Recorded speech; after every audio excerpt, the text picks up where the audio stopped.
Michael Jackson was my inspiration. That was why I danced. My name is Ronnie Reddick, and I am a lecturer in dance with an emphasis in hip hop.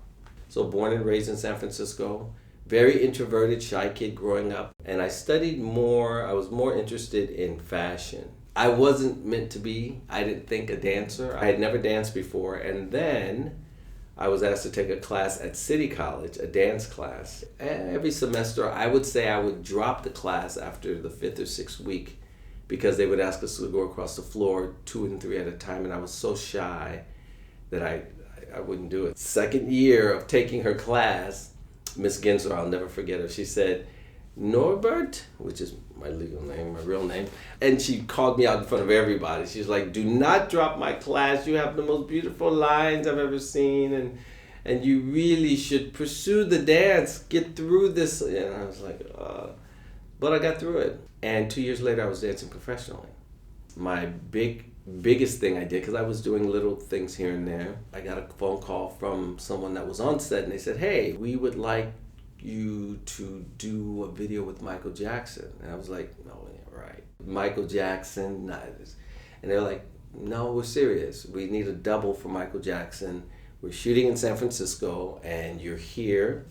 And someone said you can moonwalk and dance like Michael. I dropped the phone. I mean, I was like, are you kidding? I couldn't believe it. It was a dream. And so the only thing I have from that shoot is my call sheet, which says Ronnie Reddick doubling for Michael Jackson. But meeting Michael to me was the highlight, I think, one of the highlights of my career, my life. For him to, be kind of directing me through the movement was pretty amazing. So now when I teach, the thing that I use to inspire people is you're never too old to find your place.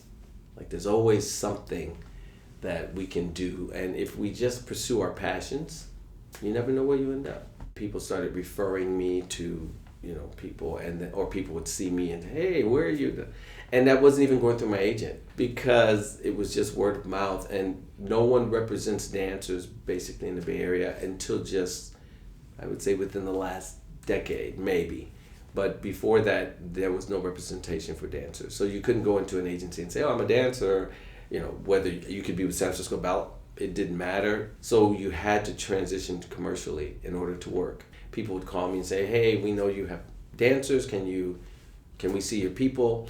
And I would set up the auditions and they would get booked because there were no dancers in the Bay Area on that level that were being represented. So I always inspired dancers too to take acting because we are natural movers.